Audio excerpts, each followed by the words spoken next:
तो आज की मूवी इतनी ज्यादा खूबसूरत है ना कि मैं आपको क्या बताऊं। इसीलिए ज्यादा टाइम वेस्ट ना करते हुए डायरेक्ट करते हैं इस मूवी को स्टार्ट। तो मूवी स्टार्ट होती है जहाँ पर हमको तमिलनाडु का एक शहर दिखाया जाता है और आज यहाँ पर है दीपावली।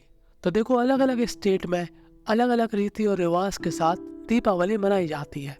यूपी में थोड़ा अलग तरीके से, पंजाब में थोड़ा अलग तरीके से, और भी राज्यों में थोड़ा अलग तरीके से। वैसे ही तमिलनाडु में भी थोड़ा अलग तरीके से दीपावली मनाई जाती है। तो अब दीपावली है तो खर्चा ही बहुत तगड़ा होता। कपड़े चाहिए, बच्चों के लिए पटाखे चाहिए, मिठाई चाहिए, और भी कई खर्चे होते हैं। और जिनके पास पैसा नहीं होता वो भी कोशिश करते हैं कि वो जितना पैसा है उसमें ही अपनी दीपावली अच्छे तरीके से मना ले। वैसे ही होता है ये परिवार। अब यहाँ पर 3 आदमी आते हैं और इस बूढ़े अंकल से कहते हैं कि ये रहे आपके पैसे, बाकी बचे हुए पैसे मैं आपको बाद में दे दूंगा, अब मैं आपकी बकरी ले जा रहा। ये दादाजी बोलते हैं हाँ हाँ ले जाओ। और ये जो लड़का देख रहे हो आप, ये इसी बूढ़े अंकल का पोता होता है जिसको हम बुलाएंगे सोनू। अब जैसे ही दादाजी उस बकरी को लेने जाते हैं, जिस बकरी को इस दादाजी ने इन तीनों लोगों को बेच दिया था, वो क्या देखते हैं कि यहाँ से बकरी गायब हो चुकी है। और जैसे ये सभी लोग परेशान होकर उस बकरी को ढूंढने लगते हैं, हम लोग क्या देखते हैं कि यहाँ पर कुछ चोर आकर उस बकरी को चुरा कर यहाँ से भाग रहे हैं। और इस बात से ही दादाजी काफी ज्यादा परेशान हो जाते हैं। तो देखो, आज दीपावली थी और अब मैं मूवी स्टार्ट करूंगा दीपावली के 3 दिन पहले से। तो देखो, ये जो हमारा सोनू है ये एकदम मस्त बंदा होता है। ये अपने दोस्तों के साथ खाता है, पीता है, घूमता है, खेलता है, नदी में नहाता है, पर हमेशा अपने साथ वो इस बकरी को रखता है जिसको वो बुलाता है खरपू। अब जैसे इंसानों के बीच दोस्ती होती है, वैसे ही सोनू और खरपू की दोस्ती होती है। सोनू जैसे ही खरपू को बुलाता, खरपू चाहे जहां पर भी हो भागकर उसकी ओर चली आती। और जब सोनू अपने घर की तरफ बढ़ रहा होता है तब उसके दोस्त उसको ताना मार रहे होते हैं। वो कहते हैं कि 3 दिन बाद दीपावली है, हम लोग तो नए नए कपड़े पहनेंगे, मेरे पापा तो मुझे खूब सारे पटाखे दिलाएंगे, हमारे घर में काफी ज्यादा मिठाइयाँ आएंगी, मांस पकेगा, हम लोग काफी धूमधाम से दीपावली मनाएंगे। तो सोनू भी कहता है तो क्या हुआ, मेरे दादाजी ने मुझसे वादा किया है कि वो मुझे दीपावली में नए कपड़े दिलाएंगे, वैसे कपड़े जो टीवी में आते हैं। और ये बच्चे सोनू का मजाक उड़ाते हैं कि हाँ, इसके दादा दिलाएंगे इसको कपड़े, वो भी इतने महंगे, चावल खाने की औकात नहीं है, बिरयानी के ख्वाब देख रहे हैं। तो आखिर सोनू की जिंदगी ऐसी क्यों है? तो देखो, सोनू के माता पिता का कुछ साल पहले एक्सीडेंट हो गया था, जिसके बाद सोनू को उसके दादा और दादी ने ही पाला। अब दादा और दादी बूढ़े हो चुके हैं, उनको कुछ सहारे की जरूरत है, पर बेचारे फिर भी जैसे तैसे सोनू को पाल रहे हैं। सोनू के दादा को हम बुलाएंगे राजकुमार, ठीक है, और दादी को बुलाएंगे राजकुमारी। अब सोनू अपने दादाजी के पीछे ही पड़ गया है कि मुझको वही कपड़े चाहिए, और दादाजी ने भी कह दिया है कि हाँ बेटा, मैं तुझे वो कपड़े दिला दूंगा, तो चिंता मत कर, दीपावली में तू अपने सभी दोस्तों को दिखाना कि तेरे कपड़े कितने सुंदर हैं। और दादी राजकुमारी राजकुमार पर गुस्सा होती है। वो कहती है जब तुम्हें मालूम है कि यहाँ पर खाने के पड़े हैं लाले, और तुम कैसे ले जाओगे अपने पोते को महंगे कपड़े दिलाने। तब राजकुमार कहता है बुढ़िया तू अंदर जाते, माँ की माँ बहन मत कर, मैंने वादा कर दिया है, मतलब कर दिया, अब मैं अपने पोते को वही कपड़े दिलाऊंगा जो मेरा पोता चाहता है, अब चाहे वो कितना भी महंगा क्यों ना हो। और अब होता है नया सवेरा और हमको दिखाया जाता है एक आदमी का घर, और यहाँ पर ये औरत खाना बना रही होती है। इस औरत का नाम होता है लक्ष्मी और इसके पति का नाम होता है वेला स्वामी। तो वेला स्वामी एकदम चिल बंदा होता है, मतलब रोज बढ़िया पी कर आता है, देर तक सोता है, लेट काम पर जाता है और अपनी कमाई का 90% पैसा मदिरा पान में उड़ाता है। और वेला स्वामी उसी गांव में रहता है जहां पर राजकुमार अंकल रहते हैं।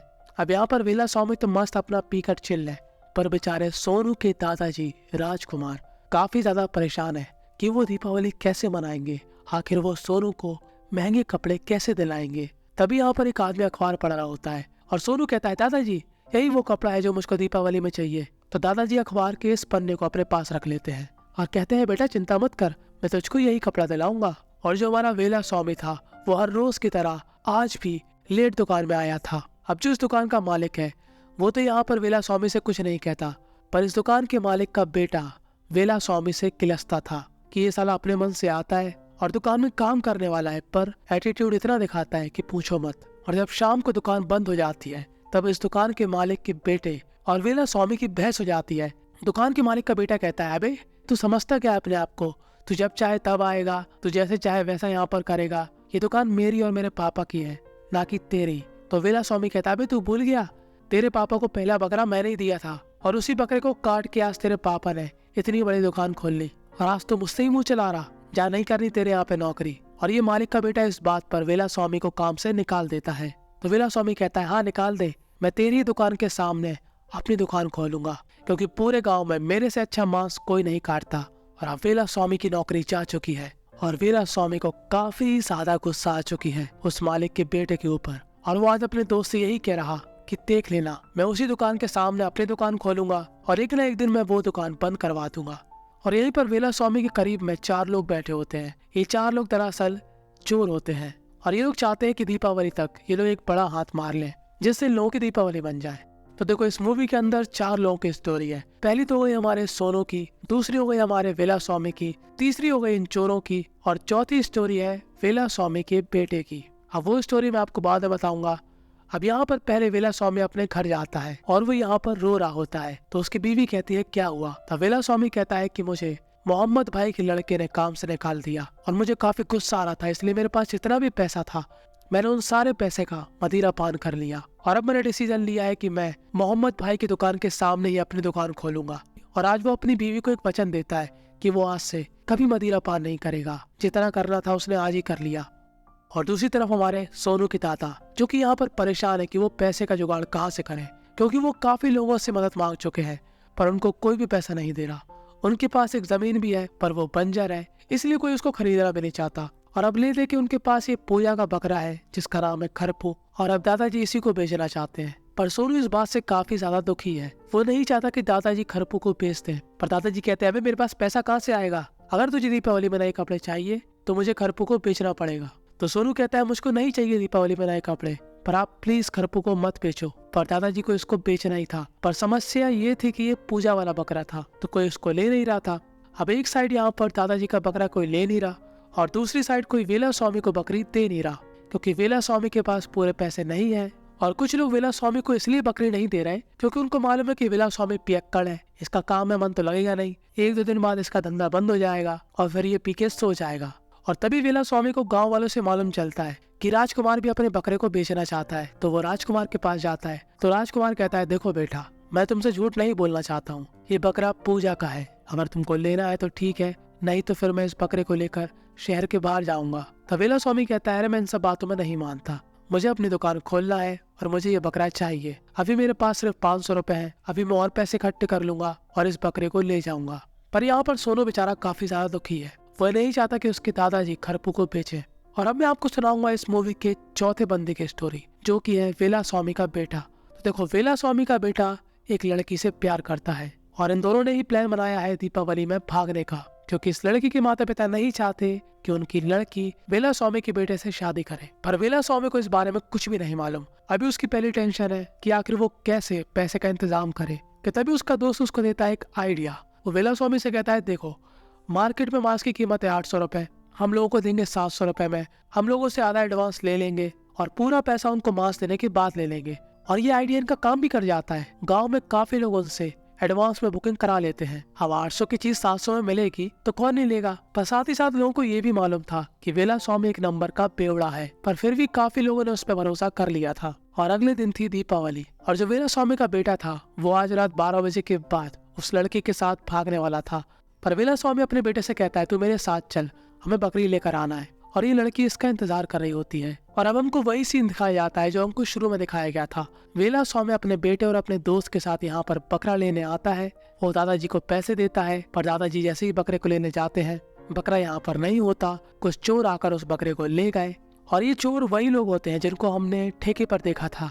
और अब वेला स्वामी का बेटा जो कि टैक्सी चलाता है और वेला स्वामी का दोस्त सोनू और सोनू के दादाजी, ये सभी लोग मिलकर यहाँ पर इन चारों चोरों का पीछा करते हैं। इन चारों चोर की गाड़ियों में और भी बकरियां थी और ये लोग यहाँ पर काफी तेजाई में गाड़ी चलाकर सरपंच के घर के बाहर गाड़ी रोकते हैं। और अब ये लोग सरपंच की बकरियां भी चुराने लगते हैं, पर सरपंच इन चारों को देख लेता है और अब सरपंच के आदमी लोग भी इनका पीछा करने लगते हैं।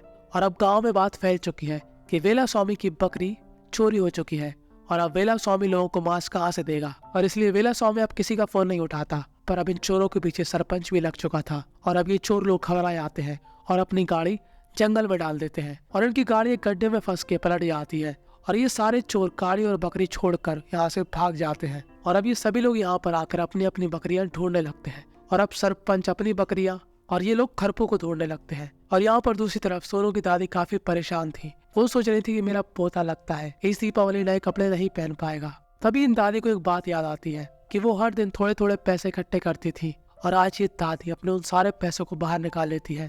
पर समस्या यहाँ पर ये थी कि दादी के पास जितने भी पैसे थे वो चिल्लर थी। तो दादी इन सारे पैसों को लेकर अपनी मालकिन के पास जाती है। मालकिन इन द सेंस जहाँ पर ये दादी काम करती थी। तो दादी कहती है अपनी मालकिन से कि देखिए मेरे पास 1000 रुपए है पर वो चिल्लर है और मैं बस इतना चाहती हूँ कि आप ये पैसे लेकर मुझको नोट दे दो। और ये मालकिन इतनी ज्यादा अच्छी औरत होती है कि बिना गिने बिना एक सवाल किए ये सारे पैसे लेती है, अपने बेटे से 1000 रुपए लेती है और जो उसके पास एक्स्ट्रा 500 रुपए डले थे वो लेती है और उसके पोते के जो पटाखे थे उनमें से कुछ पटाखे एक पन्नी में डालती है, साथ में मिठाई भी डालती है और राजकुमारी दादी को दे देती है। मतलब अभी भी इस दुनिया में इतने अच्छे लोग हैं। मैं सच में इमोशनल हो गया था इस मूवी के इस वाले सीन को देखकर। और दादी राजकुमारी खुश हो जाती है और अब वो जाती है दुकान उसी कपड़े को लेने जिस कपड़े को उनके पोते ने पसंद किया था। अब इस दुकान में राजकुमार पहले आ चुके थे और वही ड्रेस पसंद कर गए थे जो कि सोनू को चाहिए थी। और दादी माँ वही कहती है कि यहाँ पर मेरे पति आए थे और वो कोई कपड़ा सिलेक्ट कर गए थे, मुझे वही कपड़ा चाहिए। तभी दुकानदार कहता है हाँ मुझे याद है और वो दादी को वो कपड़ा दे देता है। पर इस कपड़े का प्राइस था 2000। ये दुकानदार कहता है कि मैं आपको 1800 में दे दूंगा, पर यहाँ पर दादी के पास होते हैं मात्र 1500 रुपए। तो ये दुकानदार कहता है कोई बात नहीं, आप 1500 में ले जाइए। और दूसरी तरफ लक्ष्मी के घर में लोगों की भीड़ लगी है क्योंकि लक्ष्मी के पति वेला स्वामी ने लोगों से एडवांस पैसे लिए और लोगों को मालूम चल चुका है कि उसकी बकरी चोरी हो चुकी है। तब वो मांस कहाँ से देगा? सुबह के 4 बज चुके हैं, वेला स्वामी किसी का फोन नहीं उठा रहा। तो अब लक्ष्मी यहाँ पर फोन लगाती है मोहम्मद भाई को। मोहम्मद भाई से कहती है कि मेरे पति ने लोगों से वादा किया था, मेरे पति ने लोगों से एडवांस ले लिया था, पर अब मेरे पति का आता पता नहीं है, तो अब मैं क्या करूँ? कुल मिलाकर 15 किलो मांस का ऑर्डर है, अब मैं उसको कैसे पूरा करूँ? तब मोहम्मद भाई कहते हैं अरे इतनी सी बात, आधे घंटे में मेरा आदमी आकर तुम्हें मांस दे जाएगा और तुम उन सभी लोगों को मांस दे देना जिन्होंने वेला स्वामी को एडवांस दिया था। मोहम्मद भाई कहते हैं तुम्हारा पति अजीब है, मैंने उसको कितनी बार फोन लगाया वो उठाते ही नहीं है। मैं मानता हूँ मेरे बेटे से गलती हो गई, उसने उससे बहस करी, पर वो मुझसे तो बात करता। खैर कोई बात नहीं, जब वो घर पे आए तो मेरी उससे बात करा देना। और दूसरी तरफ हमारा वेला स्वामी, अब यहाँ पर सरपंच की बकरियां मिल गई और वो चला भी गया और भी जिन लोगों की बकरियां थी वो मिल गई,